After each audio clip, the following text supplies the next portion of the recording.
Hey guys, it's Thursday the 31st of August and I'm here with your weekly comic reviews. First up for DC, Darkseid.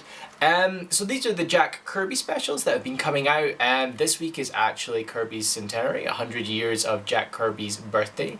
And Darkseid was released this week because it's one of Kirby's personal favourite characters. The story is good. I especially liked it because it's going to obviously refresh your mind on all the New Gods Apocalypse storylines, and because they're going to be releasing the Justice League film where you've got Steppenwolf as the main villain. I thought it was good to read it for that. Also just because Darkseid's such an interesting character to sort of read as well. He's essentially as powerful as Superman, but very, very evil. It's a great one-shot if you want to sort of read up to maybe fill in yourself on who Darkseid is. He'll be appearing as the villain in the Justice League films eventually, I would imagine. So yeah, just a great read. Great to read a comic that has got, as I should say, there's the main story, you've got a short story after it, and then a reprint of a Jack Kirby original. It's great to read those because it's totally going back to the old style of comics, which is very good. And the art as well in this is very good. I quite liked how different it was. It's very gritty in points, as you would expect of Apocalypse. But yeah, it was good.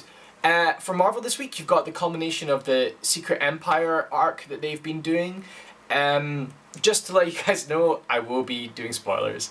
Yeah, that was a strange, very anticlimactic end. I think Marvel knew that this was not going to be good. They spoiled the ending earlier in the week, last week. And when I read it, I was just like, it's just not a good ending. If you've been following Secret Empire, you've essentially got an evil Steve and a good Steve.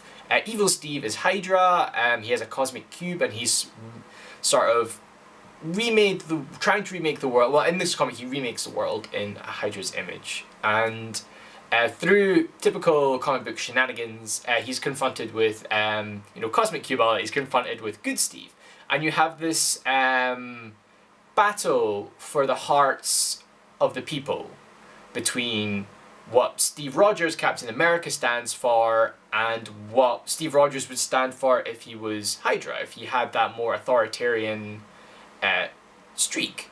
Marvel have said that they didn't want this to parallel current events in the US. Obviously, they're trying to shy away from any controversy, but by doing so, I think they've compromised the comic in general. Because during the final fight scene, you could have had some kind of commentary on this. You could have had something more. The fight scene is literally just stand up, fight, stand up, fight, stand up, fight. While a powerful message, 3 words repeated to me is not going to have the same impact. If you read Inhumans vs. X-Men recently, an okay series. Like, I always thought they were going to just get rid of the X-Men because Marvel were just like, we don't have the rights to the films anymore, it's fine. We'll push the Inhumans, like all the Humans TV shows I've mentioned, not that great. But anyway, there was this one scene where after the Terrigen Mist is trying to be destroyed by the Inhumans find out that it will kill all of the X-Men. Anyone with a mutant gene will be killed by this Terrigen Mist. And when they realise that, they all kind of take a step back. And it's Miss Marvel, Kamala Khan, the Inhuman, who steps forward and just says, "Are we the bad guys?" And that was a moment that really stuck with me, where you have good guys thinking they go along with a good plot and then realising that there's something bad. And that twist was good. I really enjoyed that. It was probably a standout moment in that entire series for me. With this current ending, it wasn't.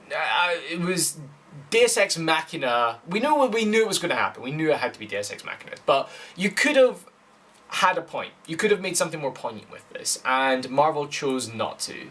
And that's its biggest downfall. I mean, the story's fine if you like the big Marvel sort of scenes that they do, like as in Humans vs. X-Men, these big sort of events. But overall, I think it was just a big miss for Marvel, and it's unfortunate. Just, they had a real chance with all the political comics going on to maybe take a stand and say, this. We have our main flagship character beats up Nazis, for crying out loud.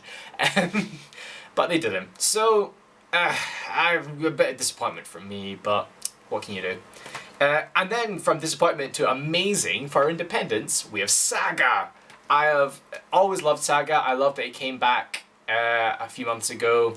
Again, spoilers if you haven't read Saga. This is the culmination of the abortion and what happens with that. Very poignant story writing as well. Storytelling, I should say, as well, with the ghost of the brother has appeared and is talking to the sister. And while he's being aborted, this powerful conversation between the two of them, with her innocence as a very young child, having experienced quite a lot, and him not realizing what he really is and questioning life in general. And yeah, it like having read both the Marvel comic and Saga this week, I felt there was such a juxtapose between Marvel really pussyfooting about the issue and not saying anything, and then Saga just diving in up to the waist, up to the eyeballs in issues that are very controversial and being like, well, these are where we stand on these issues. Do what you want with that.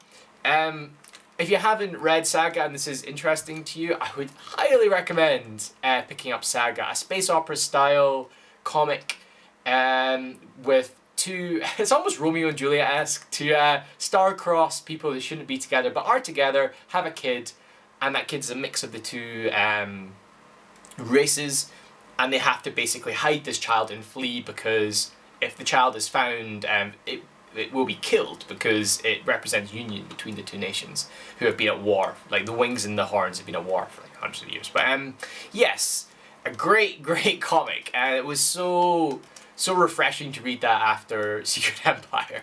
But anyway, guys, that's it for this week. Keep reading, keep watching. I'll catch you next time.